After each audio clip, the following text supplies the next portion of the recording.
سیرت لائبریری پر آپ سن رہے ہیں مرزا ریاض احمد کی عقیدت و مودت سے لکھی گئی کتاب رخ مصطفیٰ۔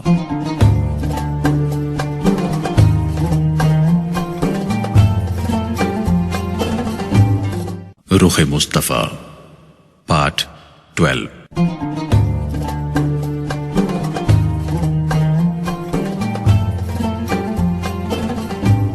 بنو ہاشم اور بنو مطلب کا رسول اللہ کی حمایت پر راضی ہونا۔ حالات کی رفتار بدل چکی تھی، گرد و پیش کے ماحول میں فرق آ چکا تھا، لیکن جناب ابی طالب کے اندیشے برقرار تھے۔ انہیں مشرکین کی طرف سے رسول اللہ کے متعلق برابر خطرہ محسوس ہو رہا تھا۔ وہ پچھلے واقعات کو یاد کر کے برابر غور کرتے رہتے تھے کہ مشرکین نے انہیں مقابلہ آرائی کی دھمکی دی تھی۔ ابو جہل ایک بھاری پتھر لے کر رسول اللہ کا سر کچلنے نکلا تھا۔ عقبہ بن ابی معیط نے چادر لپیٹ کر گلا گھونٹنے اور مار ڈالنے کی کوشش کی تھی۔ جناب ابی طالب کو اس بات کا احساس ہو گیا تھا کہ قریش رسول اللہ کو اذیتیں پہنچانے اور تنگ کرنے میں تمام اخلاقی حدود و قیود سے گزرتے جا رہے ہیں۔ اب وہ آپ کو جان سے مارنے سے بھی باز نہیں آئیں گے۔ ان حالات میں خدا نخواستہ اگر کوئی مشرک رسول اللہ کو اکیلا دیکھ کر اچانک آپ پر ٹوٹ پڑا تو حمزہ، عمر یا کوئی اور شخص کیا کام دے سکے گا؟ جناب ابی طالب کے نزدیک یہ بات یقینی تھی، کیونکہ مشرکین اعلانیہ رسول اللہ کے قتل کا فیصلہ کر چکے تھے۔ مذکورہ بالا حقائق کے پیش نظر جناب ابی طالب نے خاندان بنی ہاشم اور بنی عبد المطلب کو اکٹھا کیا اور انہیں ساری صورتحال سے آگاہ کیا کہ اب رسول اللہ کی جان کو خطرہ لاحق ہے۔ ان کی حفاظت اور معاونت کرنا ہم سب پر لازم ہے۔ حقائق سے آگاہ ہونے پر ابو لہب کے علاوہ سبھی نے ہر قیمت پر رسول اللہ کی حمایت اور حفاظت کرنے اور انہیں اکیلا نہ چھوڑنے پر اتفاق کیا۔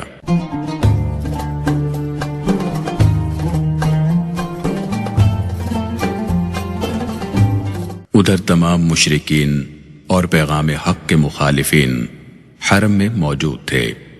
بنو ہاشم اور بنو مطلب کے عہد و پیمان کی خبر ابو لہب نے انہیں پہنچا دی تھی۔ ابو لہب نے بنو عبد المطلب کا ساتھ دینے سے انکار کر دیا تھا۔ سارے مخالفین اس نئی صورتحال سے پریشان ہو گئے، کیونکہ وہ جانتے تھے کہ اب بنو ہاشم اور بنو مطلب کی مخالفت کا نتیجہ مشرکین مکہ کی تباہی ہوگا۔ ابھی وہ پریشانی کے عالم میں تھے کہ جناب ابی طالب غصے کے عالم میں حرم میں داخل ہوئے اور انہوں نے قریش کو مخاطب کرتے ہوئے کہا، خدا کی قسم، اگر تم نے محمد کو قتل کیا تو بنو ہاشم اور بنو عبد المطلب تم میں سے کسی کو زندہ نہیں چھوڑیں گے، یہاں تک کہ اہل مکہ لڑتے لڑتے ختم ہو جائیں۔ مشرکین مکہ نے رسول اللہ کو مزید ذہنی خوف پہنچانے کی خاطر آپ کے داماد ابو العاص بن ربیع پر دباؤ ڈالا کہ رسول اللہ کی بیٹی حضرت زینب رضی اللہ تعالیٰ عنہ کو طلاق دے، لیکن وہ ان کے دباؤ میں نہ آئے۔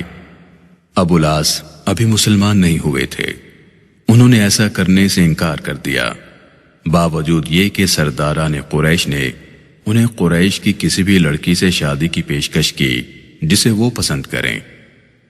ابو العاص نے دو ٹوک الفاظ میں ان پر واضح کر دیا کہ خدا کی قسم، میں زینب کو طلاق نہیں دوں گا، وہ بہترین شریک حیات ہیں۔ قبل ازیں ابو لہب رسول اللہ کی دو صاحبزادیوں کو اپنے بیٹوں سے طلاق دلوا چکا تھا، اور اسی راہ کو اختیار کرتے ہوئے ابو العاص پر دباؤ ڈالا گیا، مگر ان کے پائے استقلال میں لغزش نہ آئی اور مشرکین مکہ اس سازش میں ناکام رہے۔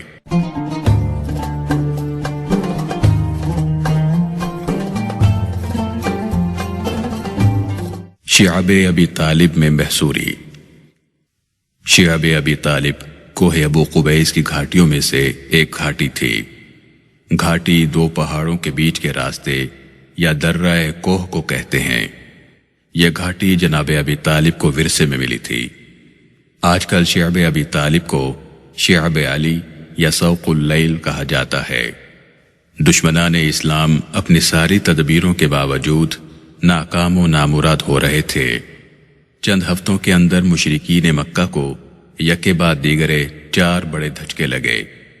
حضرت حمزہ رضی اللہ تعالیٰ عنہ کا اسلام قبول کرنا، حضرت عمر رضی اللہ تعالیٰ عنہ کا مسلمان ہو جانا، رسول اللہ کا مشرکین کی طرف سے ہر طرح کی ترغیب، پیشکش، سودے بازی کو ٹھکرانا، قبیلہ بنو ہاشم اور بنو مطلب کے تمام افراد کا یکجان ہو کر رسول اللہ کے ہر قیمت پر حفاظت کا عہد و پیما کرنا، جس سے مشرکین مکہ چکرا گئے۔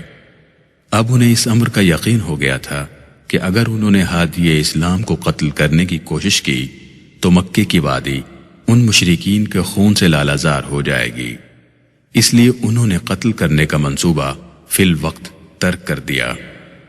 محرم 7 نبوی میں قریشیوں نے مکے کے تمام اسلام دشمن قبائل سے مل کر ایک معاہدہ کیا کہ خاندان بنو ہاشم اور بنو مطلب سے مکمل قطع تعلق کیا جائے۔ کوئی شخص نہ ان سے شادی بیاہ کا تعلق رکھے، نہ خرید و فروخت کرے اور نہ ان سے قرابت داری رکھے۔ کھانے پینے کا کوئی سامان ان تک نہ پہنچنے دے۔ ان پابندیوں پر اس وقت تک عمل ہوتا رہے گا جب تک وہ محمد کو ہمارے سپرد نہ کر دیں، ان کو قتل کرنے کا ہمیں حق نہ دے دیں۔ اس عہد و پیما پر سب مشرکین نے اتفاق کیا اور ایک دستاویز لکھی جس پر تمام مشرکین قبائل نے دستخط کیے یا انگوٹھے لگائے۔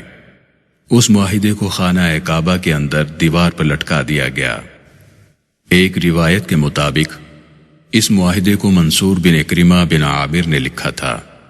رسول اللہ نے اس پر اللہ کے حضور دعا کی، جس سے منصور بن اکرمہ بن عامر کا ہاتھ شل ہو گیا، نہ اس کی انگلیاں حرکت کر سکتی تھیں، نہ ان سے لکھا جا سکتا تھا۔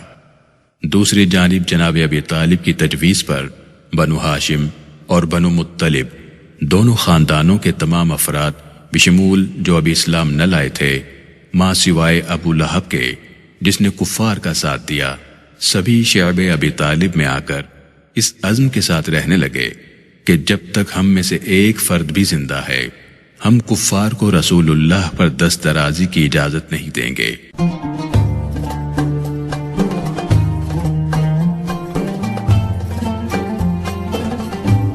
ان بے رحموں نے صرف اسی پر اکتفا نہ کیا، بلکہ مکے کے بازاروں اور منڈیوں کے دروازے بھی محصورین پر بند کر دیے۔ کسی دکاندار کو اجازت نہ تھی کہ وہ محصورین کو کوئی چیز فروخت کرے یا ان سے کوئی چیز خریدے۔ اگر کوئی قافلہ باہر سے تجارتی سامان لے کر مکے آتا تو ان پر بھی یہ قدغن تھی کہ وہ محصورین کے ہاتھ کھانے پینے کی کوئی چیز فروخت نہ کریں، بلکہ مکے کے تاجر آگے بڑھ کر سارا سامان خرید لیتے تاکہ کسی طرح بھی کوئی ضرورت کی چیز ان بندگان خدا تک نہ پہنچ سکے۔ امام سہیلی لکھتے ہیں کہ اگر بیرون مکہ سے کوئی تجارتی کارواں آتا اور مسلمان ان سے کوئی چیز خریدنے کے لیے وہاں پہنچ جاتے تو ابو لہب ان قافلے والوں کو کہتا کہ تم ان کو اتنے مہنگے دام بتاؤ کہ وہ کوئی چیز خرید نہ سکیں، ساتھ ہی انہیں یہ تسلی بھی دیتا کہ تم فکر مت کرنا، اگر تم نے قیمت بہت زیادہ مانگی تو اسے کوئی خریدے گا ہی نہیں اور تمہیں خسارہ ہوگا، اس خسارے کو میں پورا کروں گا۔ شعب ابی طالب کے مکین بھوک سے بلکتے ہوئے اپنے بچوں کو چھوڑ کر سامان خریدنے کے لیے جاتے تو قافلے والے ان سے 5-10 گنا زیادہ قیمت طلب کرتے، جس کے ادا کرنے کی ان میں سکت نہ ہوتی۔ بیچارے خالی ہاتھ واپس آ جاتے، ان کے پاس کوئی ایسی چیز نہ ہوتی جس سے وہ اپنے روتے ہوئے بچوں کو بہلا سکیں۔ کفار مکہ کا یہ مکمل اور سنگ دلانہ سماجی و معاشی بائیکاٹ 2-4 ماہ تک نہیں رہا، بلکہ 3 سال رسول اللہ اور آپ کے ساتھی اس جاں گسل اور صبر آزما مصیبت میں مبتلا رہے۔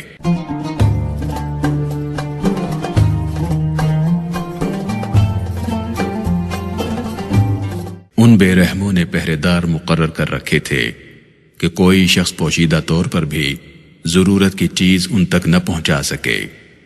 اگر ایسا کرتا ہوا کوئی پکڑا جاتا تو اس کے خلاف سخت تعذیبی کارروائی کی جاتی۔ بنو ہاشم اور بنو مطلب پر یہ بڑا سخت امتحان تھا۔ کفار مکہ کوئی چیز ان تک پہنچنے نہ دیتے۔ طبقات ابن سعد میں روایت ہے کہ جب شعب ابی طالب میں بھوک سے بچے روتے اور ان کی آواز کفار تک پہنچتی تو وہ بہت خوش ہوتے۔ حالات نہایت سنگین ہوتے گئے۔ غلہ اور سامان خوردونوش کی آمد بند ہو گئی۔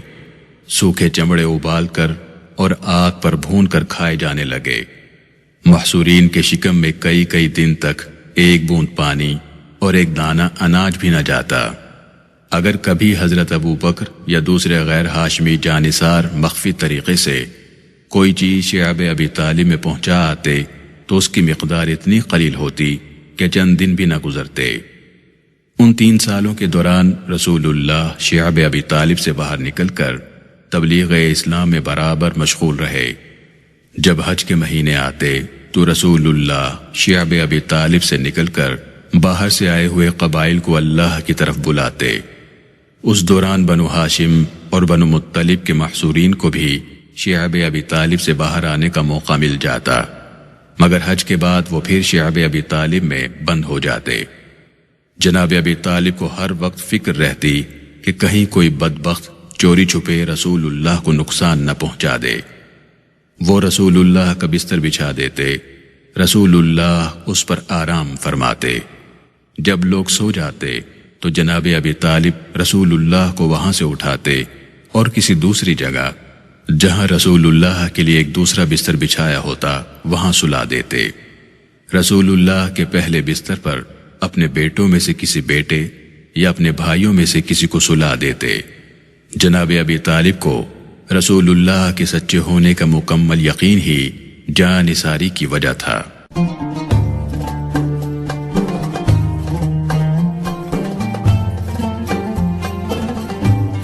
شعب ابی طالب سے محصوری کا خاتمہ۔ مشرکین میں بعض رحم دل اور سلیم الفطرت لوگ بھی تھے۔ ان کی بنو ہاشم اور بنو مطلب سے قریبی رشتہ داری بھی تھی۔ وہ اس جبر و استبداد سے دل برداشتہ تھے، مگر محصورین کے ساتھ اعلانیہ ہمدردی کا اظہار کر کے قبائل سے دشمنی لینے کی جرت نہ رکھتے تھے۔ ایک دن ام المومنین خدیجۃ الکبریٰ سلام اللہ علیہا کا بھتیجا حکیم بن حزام، جو ابھی مسلمان نہ ہوئے تھے، انہوں نے اپنے غلام کو اپنی پھوپھی کے لیے گندم دے کر بھیجا۔ راستے میں غلام کی ابو جہل سے ملاقات ہو گئی۔ اس نے پوچھا، یہ گندم کہاں لے کر جا رہے ہو؟ غلام نے جواب دیا، شعب ابی طالب میں حضرت خدیجۃ الکبریٰ کے پاس۔ ابو جہل نے راستہ روکتے ہوئے کہا، ایسا ہرگز نہیں ہو سکتا۔ بنو ہاشم کو ہم گندم کا ایک دانہ بھی نہیں پہنچنے دیں گے۔ اسی اسنا میں ابو البختری بن ہشام اسدی ایک غیر مسلم کا وہاں سے گزر ہوا۔ اتفاق سے یہ شخص سیدہ خدیجۃ الکبریٰ رضی اللہ تعالیٰ عنہ کا رشتہ دار بھی تھا۔ جب اسے معلوم ہوا کہ ابو جہل گندم کو سیدہ خدیجۃ الکبریٰ کے پاس جانے نہیں دیتا، اس پر ابو جہل سے ابو البختری کی تکرار ہو گئی۔ جب ابو جہل بدتمیزی پر اتر آیا تو ابو البختری نے جوش میں آ کر ابو جہل کو پکڑ کر زمین پر دے مارا اور خوب پٹائی کی۔ ابو جہل مار کھا کر بھاگ گیا۔ بعد ازاں حکیم بن حزام کے غلام نے اطمینان سے وہ گندم شعب ابی طالب پہنچا دی۔ ابو جہل کی اس رسوائی کا قصہ جب عام پھیل گیا تو کچھ لوگوں نے برملا بنو ہاشم سے ہمدردی کا اظہار کرنا شروع کر دیا، جن میں حکیم بن حزام کے علاوہ زہیر، مطعم بن عدی، ہشام بن عامر العامری، زمعہ بن الاسود شامل تھے۔ اگلے روز بنو ہاشم کے سب خیر خواہ کعبے پہنچے۔ قریش کو جمع کیا اور ان سے مخاطب ہو کر کہا، اے قریش، کیا یہ ظلم نہیں ہے کہ ہم شکم سیر ہو کر کھائیں، لیکن بنو ہاشم جو ہمارے بھائی ہیں وہ ایک ایک دانے کو ترسیں، ان کے بچے اور عورتیں بھوک سے بے حال ہو رہے ہوں۔ خدا کی قسم، جب تک اس معاہدے کو چاک نہ کیا جائے گا ہم آرام سے نہیں بیٹھیں گے۔ اس پر ان اصحاب کی ابو جہل سے تو تکار ہونے لگی۔ دوسری طرف شعب ابی طالب میں رسول اللہ صبح کے وقت اپنے چچا کے پاس تشریف لے گئے اور انہیں بتایا، چچا، جو معاہدہ مشرکین نے لکھ کر بحفاظت کعبے کے اندر لٹکایا تھا، اس کی ساری دفعات کو دیمک نے چاٹ کر صاف کر دیا ہے۔ لیکن اس عبارت میں جہاں جہاں اللہ کا لفظ لکھا گیا تھا وہ جوں کا توں سلامت ہے، دیمک نے ضرر نہیں پہنچائی۔ السلام علیکم، آپ سن رہے ہیں SiratLibrary.com۔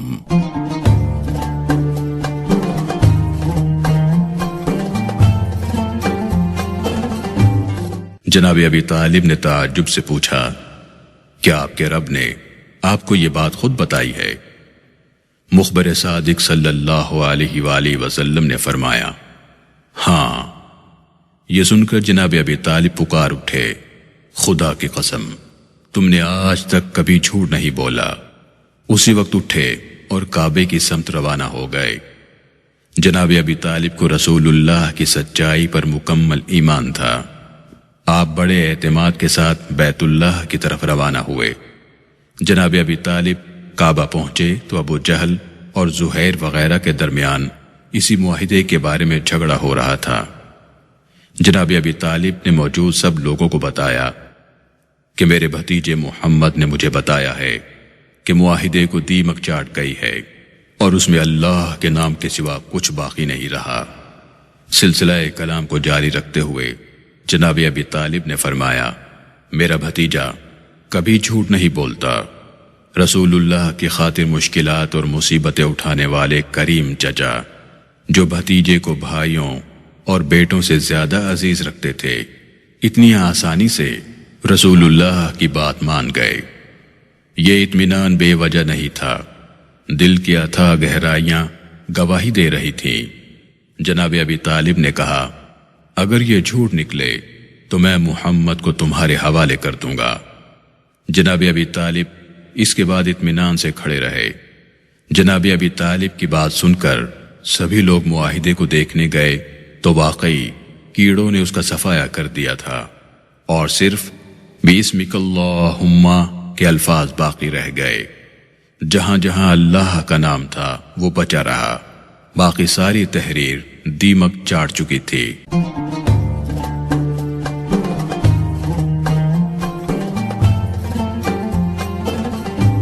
مطعم بن عدی اور ابو البختری نے ہاتھ بڑھا کر دیمک خوردہ معاہدے کو دیوار کعبہ سے اتار لیا اور اسے چاک کر دیا۔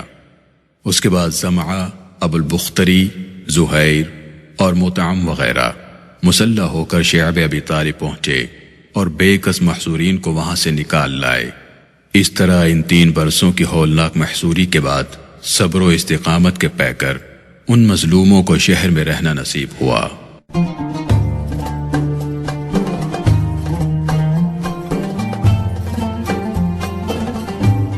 شق القمر کا معجزہ۔ شعب ابی طالب کی محصوری کو ابھی 2 سال ہوئے تھے کہ شق القمر کا معجزہ رونما ہوا۔ یہ واقعہ ہجرت نبوی سے قریباً 5 سال پہلے رونما ہوا۔ 14ویں رات کا چاند تھا۔ رسول اللہ شعب سے نکل کر بنا کی طرف تشریف لائے تو اس وقت حضرت عبداللہ بن مسعود، حضرت حذیفہ اور حضرت جبیر ابن مطعم رضی اللہ عنہم آپ کے ساتھ موجود تھے۔ ابو جہل چند سرکردہ مشرکین کے ساتھ رسول اللہ کے قریب آیا اور تنزن کہا کہ اگر تم سچے ہو تو اپنے اللہ سے کہو کہ وہ آسمان پر چمکتے ہوئے چاند کو 2 ٹکڑے کر دے۔ اگر ایسا ہو گیا تو ہم تمہیں سچا نبی مان لیں گے اور تمہارے اللہ پر ایمان لے آئیں گے۔ اس وقت چاند ابھی طلوع ہوا تھا۔ رسول اللہ نے اس معجزے کے لیے بارگاہ الہی میں دعا کی اور چاند کی طرف دیکھا۔ رسول اللہ کی انگشت مبارک کے اشارے سے چاند 2 ٹکڑے ہو گیا اور چاند ہوا ہے 2 ٹکڑے، انگشت کے ایک اشارے سے۔ اللہ اللہ اللہ اللہ اللہ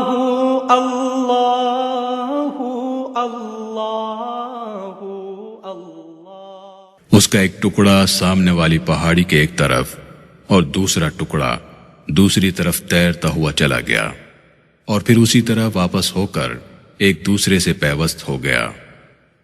چاند کا شق ہونا رسول اللہ کا عظیم الشان معجزہ ہے۔ اس واقعے کی روایت بخاری اور مسلم کے علاوہ متعدد کتب احادیث میں موجود ہے۔ اسے حضرت علی کرم اللہ وجہہ، حضرت عبداللہ بن عباس رضی اللہ تعالیٰ عنہ، حضرت عبداللہ بن مسعود رضی اللہ تعالیٰ عنہ کے علاوہ کئی اور عظیم المرتبہ صحابہ کرام نے بھی روایت کیا ہے۔ قاضی سلیمان منصور پوری رحمت للعالمین میں لکھتے ہیں کہ ہندوستان میں راجہ مالابار اسی معجزے کو دیکھ کر مسلمان ہوا، مگر کفار مکہ نے حسب عادت اسے بھی چٹلانا شروع کر دیا اور ایمان کی نعمت سے محروم رہے۔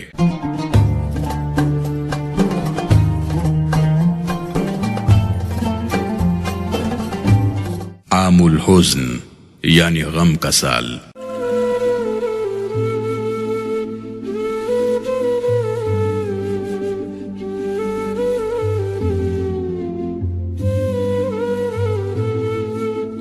شعب ابی طالب کا محاصرہ ختم ہوا تو بنو ہاشم کو اطمینان ہوا۔ امید تھی کہ اب وقت پرسکون گزرے گا، مگر اب اس سے بھی سخت دور کا آغاز ہوتا ہے۔ یہ نبوت کا 10واں سال تھا۔ محاصرہ شعب ابی طالب سے رہائی کو ابھی 6 ماہ ہی گزرے تھے کہ جناب ابی طالب کا وصال ہو گیا۔ اس طرح وہ ایک ظاہری سہارا چھن گیا جو رسول اللہ کو اپنے سایہ شفقت میں لیے ہوئے دشمنوں کے سامنے پوری استقامت سے آخری دم تک مزاحم رہا۔ جناب ابی طالب نے وفات سے قبل اپنی اولاد کو وصیت کی، تم ہمیشہ فلاح پاؤ گے اگر محمد کی پیروی کرتے رہو گے اور ان کا حکم مانتے رہو گے۔ ایک روز قریش کے چند بااثر افراد جناب ابی طالب کی عیادت کو آئے۔ اس وقت جناب ابی طالب نے ان سب کو مخاطب ہو کر کہا، میں تمہیں اس امر کی وصیت کرتا ہوں کہ تم محمد کے ساتھ بھلائی سے پیش آنا، کیونکہ وہ قریش میں امین اور تمام عرب میں سچا ترین شخص ہے۔ وہ ایسا دین لایا ہے جسے دل تو مانتا ہے لیکن زبانیں لوگوں کی دشمنی کے خوف سے خاموش رہتی ہیں۔ مجھے یقین ہے وہ غالب آئے گا، مگر اس سعادت سے قریش محروم رہ جائیں گے۔ جناب ابی طالب رسول اللہ کی حفاظت کے لیے ساری زندگی سینہ سپر رہے۔ انہوں نے شروع سے اپنے آخری وقت تک رسول اللہ کا ساتھ دیا اور رسول اللہ نے خود ان کے احسانات کا اعتراف کیا۔ جناب ابی طالب کی عمر 85 سال تھی۔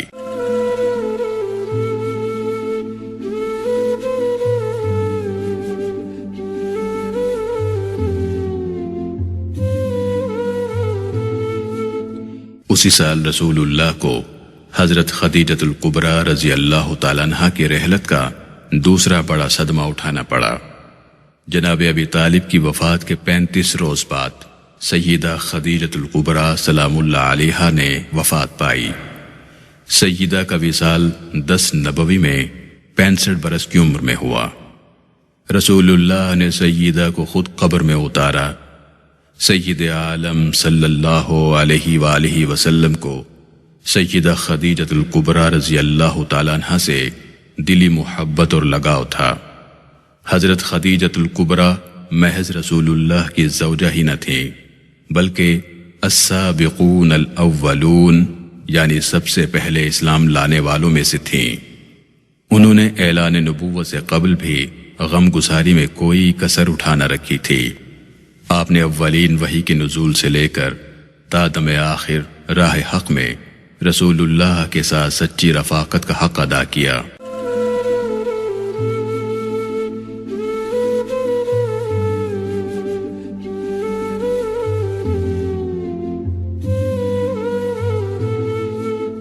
تحریک حق میں مال بھی خرچ کیا اور دلی جذبے سے تعاون بھی کیا۔